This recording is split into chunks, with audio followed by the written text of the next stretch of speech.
Alhamdulillahirabbil alamin. Alhamdulillahirabbil alamin. Segala puja dan puji hanya milik Allah yang Maha Menatap. Allahumma shalli ala sayyidina Muhammadin wa ala alihi wa ashabihi ajma'in. Allahumma inna nas'aluka ilman nafi'an wa rizqan thayyiban wa amalan mutaqabbalan. Allahumma inna nas'aluka imanan kamilan wa yaqinan shadiqan wa qalban khashi'an wa lisanan dzakiran. Allahumma ya muqallibal qulub tsabbit qulubana ala dinika wal iman. Taqabbal minna ya arhamar rahimin, innaka antas samiul alim. Amin ya rabbal alamin. Ini dikecilkan sedikit bisa. Apa kabar hadirin sekalian? Ya, alhamdulillah hampir 20 hari tidak ke masjid ini. Jadi seperti yang disampaikan di awal tadi, hidup ini sebetulnya tidak ribet ya. Yang menyebabkan kita ribet itu jauh dari Allah, dekat dengan nafsu. Kalau kita serius kepada Allah, Allah pemilik segala-galanya, penentu segala-galanya. Lillahi ma fis samawati wa ma fil ard. Milik Allah semua yang ada di langit dan di bumi. Semua yang kita inginkan, yang kita perlukan, baik terpikir maupun tidak terpikir, belum terpikir oleh kita, semuanya ada dalam kekuasaan Allah sepenuhnya. Apapun yang kita inginkan, apapun yang kita perlukan, dan semua yang kita cemaskan, kita takuti, kita khawatirkan, itu pun ada dalam genggaman Allah. Apakah manusia, apakah alam, penyakit, makhluk, semuanya ciptaan Allah, milik Allah. Dan semuanya takluk kepada kehendak Allah. Innallaha ala kulli syai'in qadir. Allah penguasa. Tidak ada yang bisa terjadi. Tidak ada nikmat sekecil apapun bisa datang kepada kita tanpa izin Allah. Tidak bisa. Tidak bisa, tidak bisa. Apapun yang kita inginkan tidak akan pernah sampai kepada kita kecuali Allah menghendaki. Dan apapun yang mengancam kita, siapapun, tidak bisa terjadi.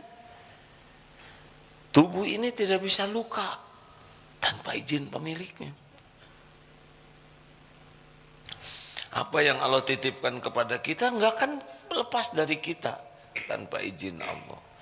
Rambut ini satu helai pun tidak bisa copot, jatuh tanpa izin Allah.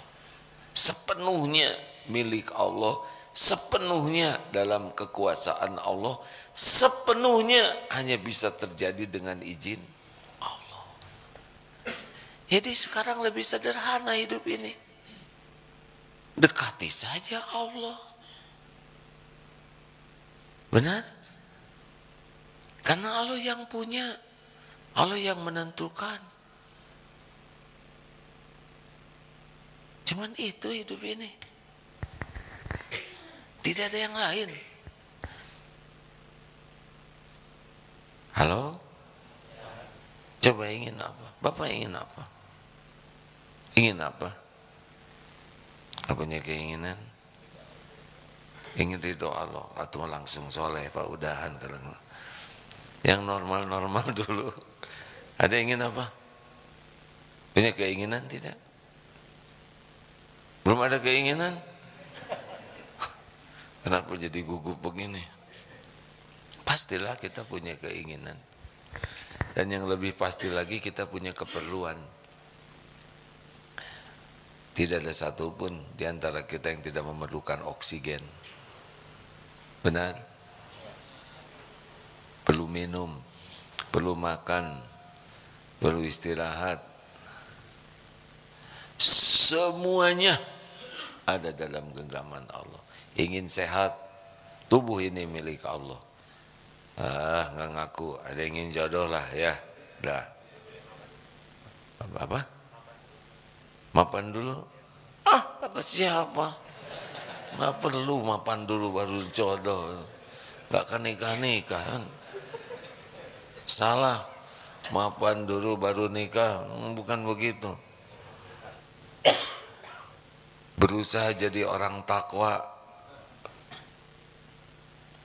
Mapan juga nggak dikasih jodoh, nggak nikah ya nggak.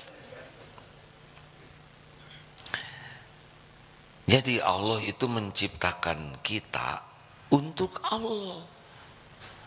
Kita diciptakan wa ma khalaqatul jinna wal insa illa liya'budun. Gak ada yang lain. Tugas kita dalam hidup ini mendekat ke Allah. Karena Allah yang punya semuanya. Sederhana, kalau kita berusaha dekat ke Allah, Al-Ankabut 69, walladzina jahadu fina lanahdiyannahum subulana wa innallaha lama'al muhsinin. Dan orang-orang yang bersungguh-sungguh mencari keridhaan Allah, Allah benar-benar menunjukkan jalan-jalannya. Jadi nggak usah ribet dengan yang belum tahu, belum ada. Sungguh-sungguh niatnya, sungguh-sungguh ikhtiarnya, nanti dituntun. Terus kita tahu dari mana kalau nggak dikasih tahu Allah kan? Jadi masalah terbesar dalam hidup kita tuh namanya salah fokus dan gagal fokus. Ayo, berapa banyak di antara kita yang berbuat baik nyari ridho Allah? Belum tentu. Sholat barusan, belum tentu ke Allah. Banyak yang dalam sholat itu sibuk saja dengan selain Allah dalam sholatnya. Padahal ke masjid, badan ngadep kiblat, gerakan sholat, mulut menyebut, pikiran hati belum tentu ke Allah. Kenapa sih orang Islam tuh sholatnya sering banget? Memang kita diciptakan untuk sholat. Itu kerjaan kita. Kalau sholatnya bagus, yang lain Allah kasih yang bagus. Jadi tugas utama kita tuh ya mendekat ke Allah. Caranya adalah dengan patuhi yang Allah sukai, jauhi yang Allah tidak suka. Yakin. Wa idza sa'alaka 'ibadi 'anni fa inni qarib ujibu da'watad da'i idza da'an falyastajibu li falyu'minu bi la'allakum yarsyudun. Apabila hamba-hambaku bertanya kepadamu wahai Muhammad tentang aku, tentang Allah, katakan aku adalah dekat. Allah Maha dekat. Ujibu da'watad da'i idza da'an. Aku mengabulkan doa orang-orang yang berdoa apabila meminta kepadaku. Maka patuhi saja, nggak usah ribet, patuh saja. Dan beriman, yakin ke Allah agar senantiasa dalam kebenaran. Jadi tidak ribet hidup ini ya. Kita tuh tidak disuruh mikir keras nyari uang. Mau mikir apa kalau Allah tidak membimbing pikiran kita kan? Apa yang mau kepikir? Otak ini ciptaan Allah, otak ini milik Allah. Mau mikir apa kalau Allah tidak ngasih ilmu dan pikiran ke kita? Mau ngejongkeng, rapat apa? Bukan tidak boleh rapat ya. Wah kalau gitu udah bubar rapat, bukan. Rapat kalau enggak diniatkan karena Allah, enggak minta tolong ke Allah, siapa yang ngasih ide di otak ini?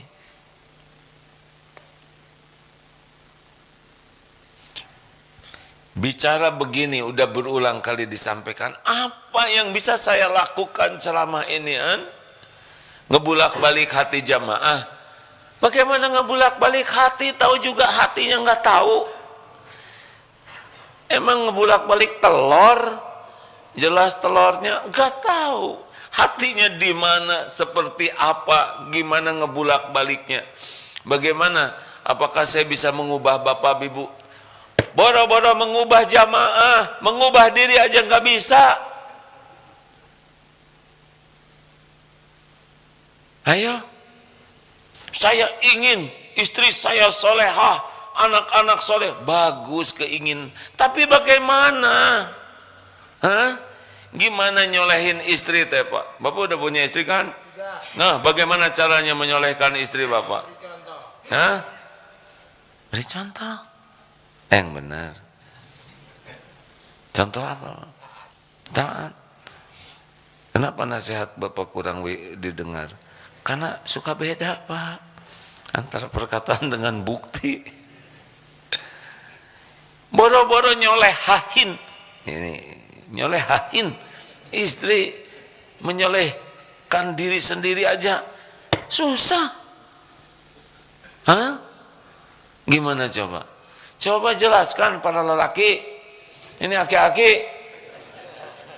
Ini masa apa lagi ini kan? Masa keemasan sudah. Ini masa apa lagi? Masa kematian.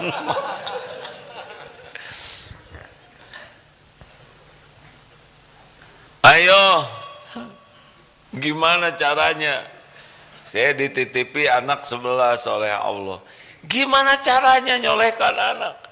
Nyolehkan diri sendiri aja nggak bisa. Gimana ngebulak-balik hati istri, suami, anak? Gak bisa. Jangankan ngebulak-balik hati orang lain, hati sendiri aja nggak bisa Pak. Coba Bapak lagi gelisah, bikin tenang, bisa langsung tenang? Enggak. Tenang? Enggak. Makin galau. Disuruh ini lagi sedih misalkan, tenang, kling, nggak bisa. Lagi cemas, tenang, tetap horor ya, betul?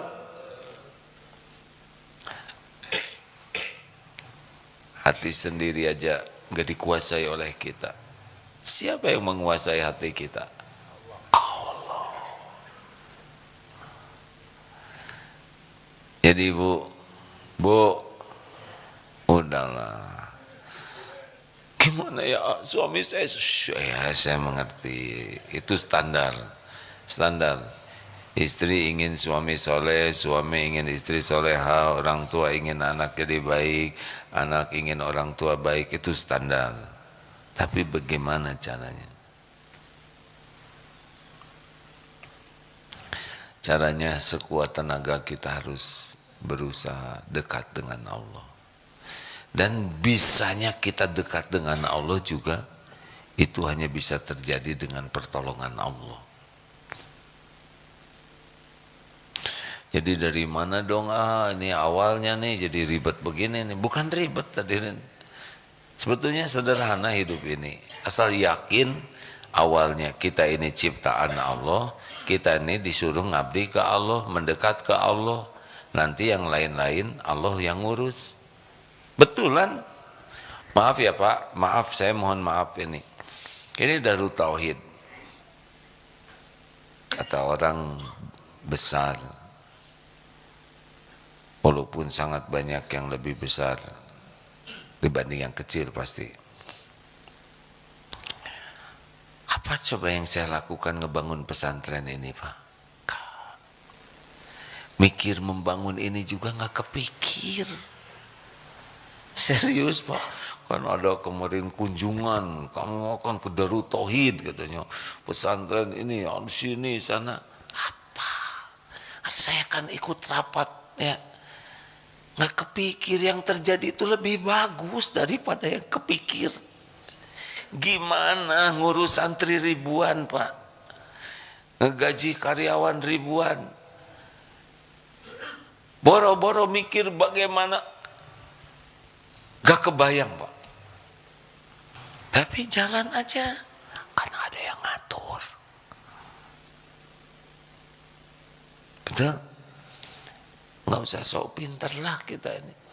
Nggak usah sok berjasa. Nggak usah sok berjuang. Saya juga nggak tahu kok jadi begini. Maaf ya Pak, kalau saya ceramah misalkan di Istiqlal. Naon ya teh? Kok bisa orang mau dengerin gitu? Lah saya kan tahu siapa saya.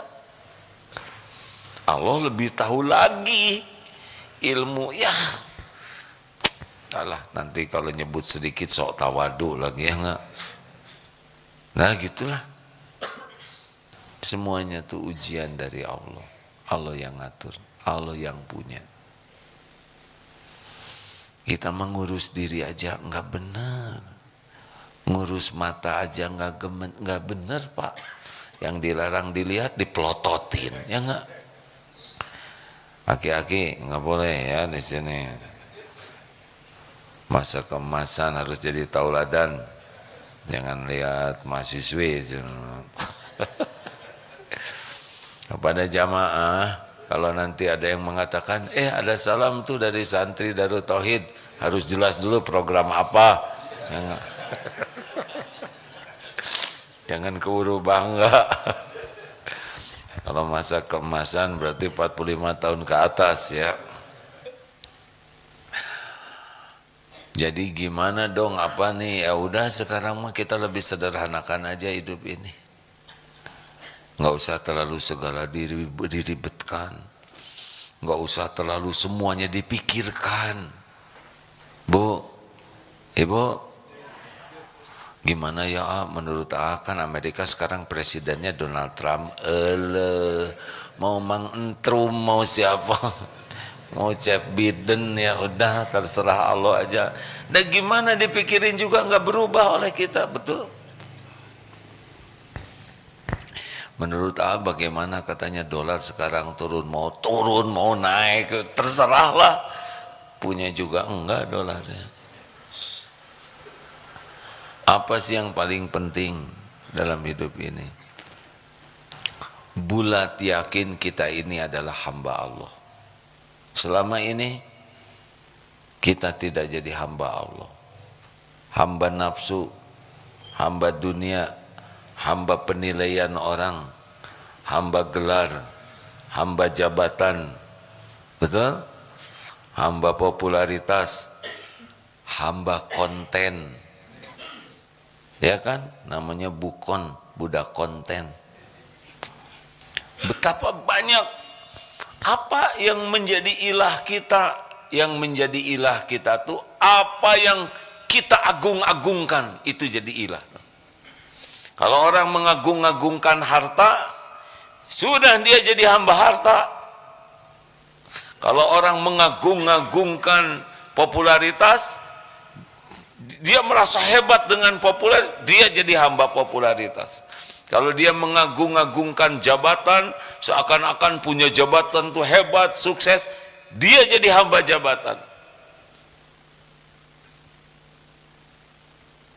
Tapi kalau di hatinya hanya mengagung-agungkan Allah, pencipta jagat semesta alam, pemilik langit dan bumi, yang maha gagah, maha perkasa, penguasa semesta alam. Kalau kekagumannya kepada Allah, udah itu awal jadi hamba Allah yang benar. Makanya nggak usah kagum-kagum lah lihat dunia ini. Ibu masa kemasan udah berhenti mengagumi kulit, ya. Kenapa ketawa, Pak? Gini ya, ada masanya kita teh mencerang, tahu mencerang, segala dibentuk, waduh pengen kelihatan. Lama-lama rada susah juga ngebentuknya, Pak. Terbentuk sendiri. Iya, tubuh kita tuh maksimal usia 30 oleh Allah tuh ditakdirkan. Jadi bagus-bagusnya tubuh kita teh 30 Pak. 30 sampai 33 katanya begitu. Udah gitu oleh Allah dikurangi. Kulit kendor ya kan, tarik, ngelapes ke sana. Oh serius Pak, nggak bisa dipertahankan kayak dulu. Lihat Mas Mike Tyson, tinju, saya lihat sedikit itu ya. Dulu segitu gagahnya, kemarin udah latihan setakar kebek, usia 58, nggak bisa. Dibuat kita ini menua, melemah, otot ya, jadi tepos ya kan. Udah begitu nasib kita, nggak usah diganjel pakai bantal. Ngapain aki-aki bawa pampers?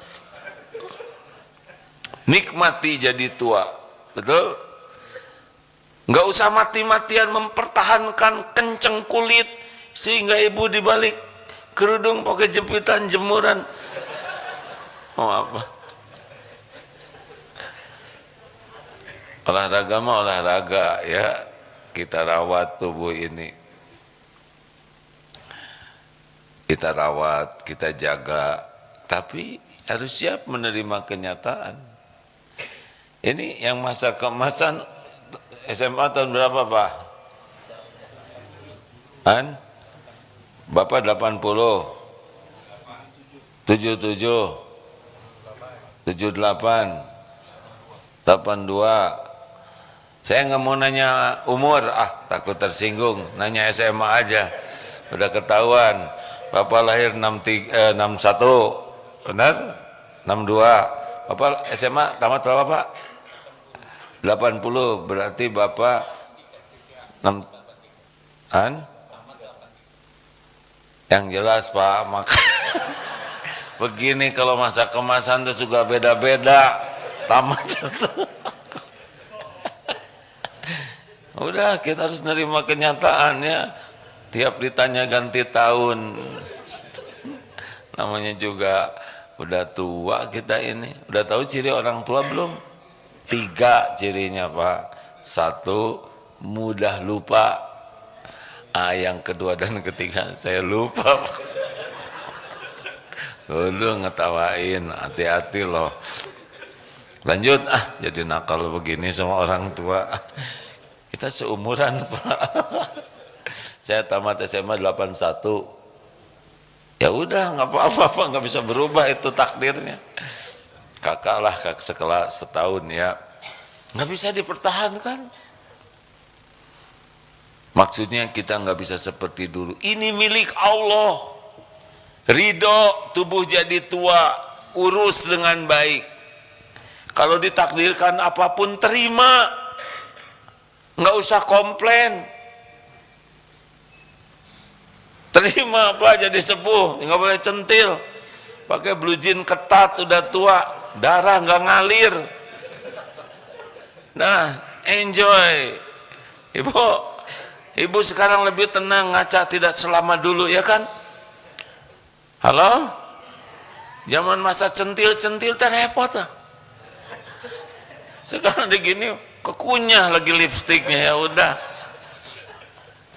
nikmati. Yang berat itu masa transisi Pak, dari mendekati tua sebelum jadi tua. Kalau udah tua sekarang kan kepaksa, nggak bisa diapa-apain lagi Pak. Yang berat itu adalah ketika masih diperjuangkan. Kalau sekarang udah lepas perjuangannya, udah gimana lagi ya.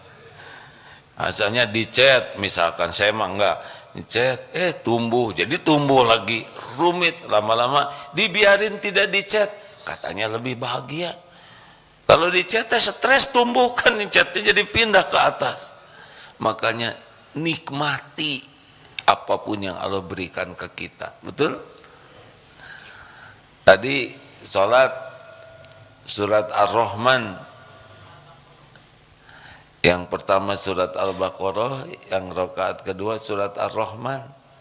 Sebetulnya kalau ayat itu dibaca terus, fabi ayyi ala'i rabbikuma tukadzibani, mukdziban.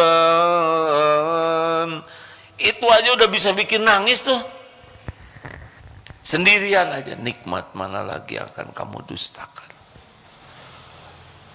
Itu membuat kita jadi ingat ke Allah terus. Oh, daripada capek memikirkan yang belum ada, daripada capek memikirkan keinginan, lebih baik tenggelamkan diri mengingat-ingat apa yang sudah Allah berikan selama hidup ini, dan mengingat-ingat apa yang sedang, nikmat yang sedang diberikan Allah kepada kita. Beda hidupnya. Nah, itu salah satu tekniknya. Sesudah kita jadi kagumnya ke Allah, terus ingat-ingat apa yang sudah Allah berikan. Ini tekniknya, Pak. Kita nggak akan takut dengan pemberian Allah besok lusa kalau kita sudah ingat kepada apa yang Allah berikan berpuluh tahun. Kita udah di atas 60 nih, Pak. Masa 60 tahun dikasih nikmat masih curiga sama nikmat yang belum ada? Punten, dasar nggak mikir begitu. Beneran, Pak. Ya punten, seperti yang saya 63 tahun Januari besok. Masehi ya. Kalau Hijriah udah 65 nih. Masa 65 tahun pemberian Allah tiap saat enggak kita tafakuri, kemudian kita jadi curiga, nanti besok saya makan apa? 65 tahun dikasih makan masih curiga, 65 tahun dikasih minum masih curiga. Janganlah. Syukur, terima kasih Allah, alhamdulillah. Tenggelamkan diri, itu akan nambah iman. Kalau kita merasa Tuhan kita Allah, ingat-ingat apa yang Allah berikan ke kita, udah beda lagi hidup kita, Pak. Mau diapain aja oleh Allah pasti baik, selama ini Allah berbuat baik kepada kita. Model kita ini, maaf ya Pak ya Bu, kalau Allah hitung-hitungan dengan amal kita, habis kita ini, Pak. Model kita ini apa sih? Sholat gak pernah khusyuk, boro-boro khusyuk, ngerti juga tidak. Sampai di mana tadi? Kagum awalnya. Supaya kagumnya ke Allah, nggak usah banyak kagum ke selain Allah ya. Kalau udah kagum ke selain Allah, mengagumi kulit, mengagumi tubuh, mengagumi harta, mengagumi rumah, udah mulai bermasalah nantinya. Seneng wajar, tapi kagum, mengagung-agungkan jangan. Jangan mengagung-agungkan tubuh, kulit, otot, dan sebagainya. Nanti akan menuhankan.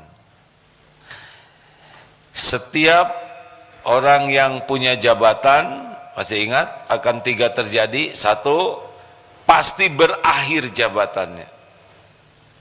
Yang kedua, pasti berakhir hidupnya, pejabat apapun. Dan yang ketiga, pasti dituntut di sisi Allah pertanggungjawabannya. Ini 3 kepastian. Makanya tidak usah kagum kepada orang yang punya jabatan. Berat sekali di akhirat nanti.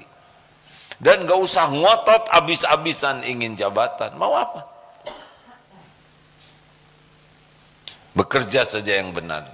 Kalau takdirnya ada, jadi kok nanti.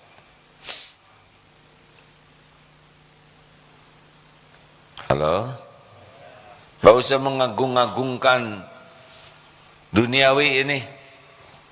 Wih, keren ya mobil itu. Tahu tidak mobil itu? Bukan hanya kaleng, Pak. Di dunia bikin sengsara mobil bagus tuh. Takut kecodet, takut jalan jelek, takut ada yang sama, takut diperiksa KPK. Di akhirat ngejongking itu, mobil bagus itu kalau kurang-kurangnya dihisabnya bisa ngeleper berkejut-kejet. Pasti dihisab. Rumah, mobil, perhiasan, semuanya ada dipertanggungjawabkan. Tidaklah Allah ngasih kecuali kita harus tanggung jawab nanti. Karena semua itu adalah ujian. Kita iri, padahal itu yang bisa membuat orang ngejongkeng. Gak usah iri, syukuri aja yang ada. Kalau gitu nanti orang-orang kaya itu bakal ngejongkeng. Belum tentu. Karena siapa tahu beli mobil 1 miliar, tapi sekali sedekah 20 miliar. Kan nilai sedekah itu bukan dari nominal, tapi dari persentase. Umar bin Khattab radhiyallahu anhu bersedekah harta, lalu ditanyakan, apa yang kau tinggalkan untuk istrimu, untuk keluargamu? Semisal ini. Apa artinya? Artinya separuhnya. Abu Bakar As-Siddiq, semoga Allah memuliakan beliau, apa yang kau tinggalkan untuk keluargamu? Allah dan Rasulnya. Artinya apa? 100%. Sekarang sedekah 10.000 dengan sedekah 100 juta, besar mana? Kan? Besar 10.000, kata siapa? Besar 100 juta. Karena beliau punya 200 juta. 100 juta disedekahkan, berarti berapa persen? Kan? 50%. Yang sedekah 10.000, dia punya 50 juta. Sangcet, pelit, koret, kedekut, buntut kasir. Makanya sedekah yang nendang itu adalah yang merasa berat kita mengeluarkannya. Berarti besar tuh. Bukan menafkahkan rizki yang dimiliki, tapi menafkahkan rizki yang dicintai. Makanya kalau orang ingin dekat dengan Allah, jangan kagum sama dunia itu, jangan mengagum. Yang kedua, jangan lengket, nah baru bisa dekat dengan Allah. Jangan lengket dengan dunia. Bu, ibu, bu, nggak usah terlalu cinta sama suami. Kenapa Bapak ketawa? Hah? Dengar perkataan saya, bukan tidak usah cinta ya. Tidak usah terlalu cinta. Mau ngapain juga terlalu cinta sama suami? Sedangkan suami ibu juga belum tentu. Bukan belum tentu cinta, belum tentu hidup ya. Gak boleh pol-polan cinta ke suami, cinta ke istri. Gak ada itu. Pol-polan itu cinta kepada Allah pencipta kita, Tuhan kita. Kalau cinta ke makhluk, sekedar cinta dalam mengabdi ke Allah, baru bahagia. Tapi kalau, oh my darling, you are my everything, you are musyrikin, man. Mengapa engkau segala-galanya? Engkau segala-galanya bagiku. Tanpa dirimu tiada arti hidupku. Engkaulah cahaya. Garing, nggak boleh begitu. Jijai, nggak usah gitu-gitu amat. Ibu bilang nanti sama suami, kalau ada suaminya, ya Mas, saya mencintaimu, tapi ala kadarnya ya Mas. Saya cinta sayang pol-polan itu kepada Tuhan saya. Dan tugas suami jangan lebay, jangan berjuang agar istri mencintai. Gak usah Pak, gak usah. Bapak tidak usah berusaha agar istri mencintai bapak. Ibu juga gak usah berusaha agar suami mencintai ibu. Kita berusaha agar Allah mencintai kita. Cukup. Karena kita gak bisa ngebulak-balik hati.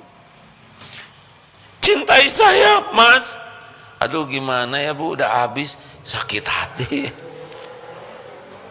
Kenapa engkau beda? Ya ada ibu juga beda ya. Udah. Apalagi makin senior gini. Cintanya itu bukan cinta kekanak-kanakan. Tapi benar-benar tugas lelaki membantu istrinya mencintai Allah. Baru bahagia tuh istri. Jelas ya Bu ya, kalau misalkan suami tidak sehangat dulu, rada dingin misalkan, coba pakai termometer, ya jangan-jangan beliau sudah tiada. Jadi ketawa terus. Ya biasa weh, kok nggak semesra dulu, sudahlah mending mesra dengan Allah tahajud. Walaupun tentu kepada manusia kita harus berbuat yang terbaik, tetapi hati jangan pernah lengket, karena pasti berakhir hidup ini. Dunia ini akan berakhir. Kalau lengket nanti seperti perangko, pas dicopot robek. Tidak boleh robek hati kita oleh dunia. Harta, gelar, pangkat, jabatan, penampilan tidak boleh lengket di hati kita. Baru lebih mudah dekat dengan Allah.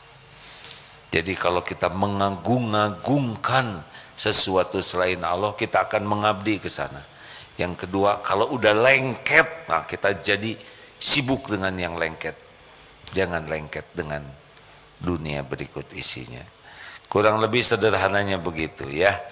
Dalilnya mas sudah disebut tadi, wama khalaqtul jinna wal insa illa liya'budun. Tiadalah sekali-kali kuciptakan jin dan manusia kecuali untuk mendekat ke Allah, mengabdi, patuh. Nanti dunia dikasih kok.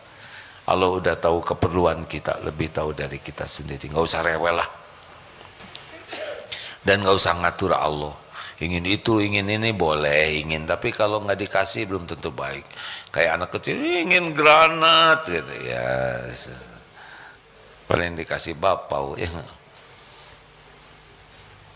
Terima kasih.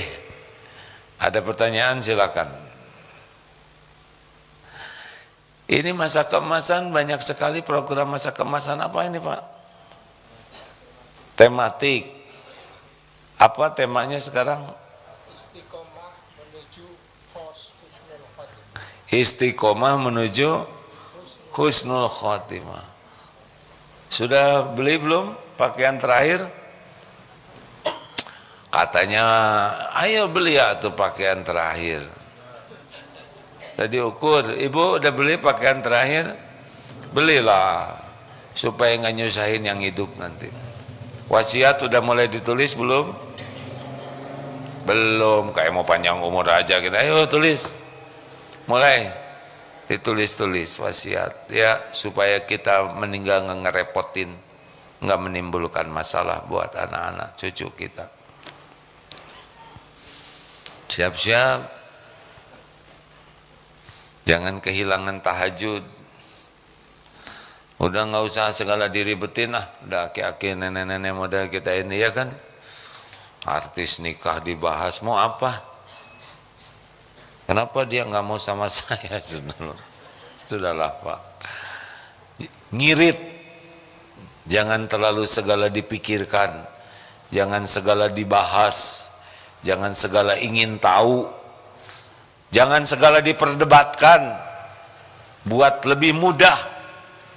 Apalagi khairukum, sebaik-baik di antaramu, khairukum li ahlihi, yang paling baik kepada keluarganya. Udah, aki-aki, nenek-nenek ingin tahu akhlak kita yang asli, bukan di kelas. Akhlak yang asli bukan di masjid.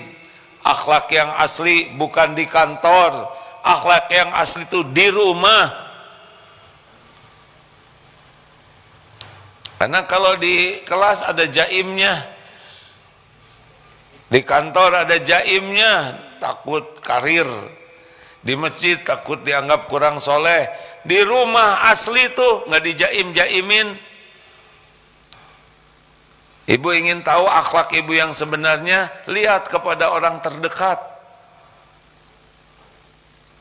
Masa ke orang lain kita baik, ke yang terdekat nggak baik? Nih kalau saya nitip HP ini amanah. Dek misal titip siapa? Arif titip. Mungkin nggak Arif nginjak-nginjak HP ini, merendahkan, menghina, HP butut, mungkin tidak. Enggak, ini amanah dari orang, udah dijaga. Keluarga amanah dari Allah. Bagaimana? Allah melihat, menyaksikan, mendengarkan setiap ucapan.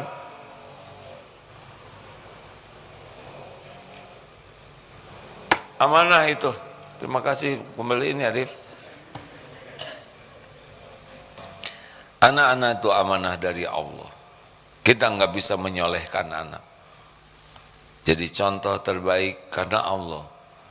Doa yang banyak karena Allah. Ya, Allah lah yang membulak-balik hati anak, bukan kita. Allah menyaksikan nih orang tuanya kasar, kotor, bengis, nyuruh melulu, ambek-ambekan. Apa ini? Baik, masa nanya sendiri dijawab sendiri? Ayo ada pertanyaan silakan. Ada pertanyaan dari A. Bagaimana sikap kita yang kepingin punya hajat agar suami karirnya bagus karena teman-temannya sudah pada jadi pejabat A, sedangkan suami belum dan tidak diperhatikan oleh atasannya A? Biarin, gak usah pikirkan. Yang penting barokah aja kerjanya. Mau apa jadi pejabat kalau jauh dari Allah? Lebih baik jadi pejabat yang dekat dengan Allah. Ya. Setiap orang punya kapling takdir masing-masing.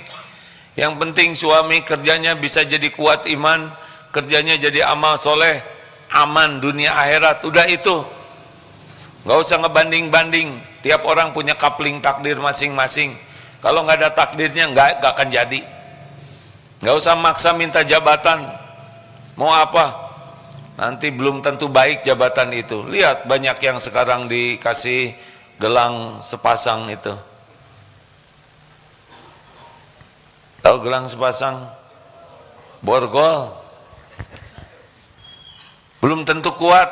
Nggak usah ngebanding-banding dengan tetangga. Kasihan tetangga yang punya jabatan atau teman-teman yang punya jabatan di akhirat nanti, akhirat. Kecuali kalau kuat iman seperti para Amirul Mukminin, nah itu aman. Tapi kalau nggak kuat iman, nggak aman. Udah Bu, udah nggak usah ribetin casing. Yang penting suami makin kuat iman, kesibukannya jadi amal soleh. Ibu bakal bahagia karena suami itu bahagia hanya dengan kuat iman dan amal soleh. Kalau suaminya beriman teguh, akhlaknya akan baik. Kalau suami akhlaknya baik, keluarga akan bahagia. Ingat kunci bahagia cuma 2, iman dan amal soleh. Terima kasih sahabat-sahabatku sekalian. Mudah-mudahan ada hikmah dan manfaat. Kita akhiri, subhanakallahumma bihamdik, asyhadu alla ilaha illa anta, astaghfiruka wa atubu ilaik. Assalamualaikum warahmatullahi wabarakatuh.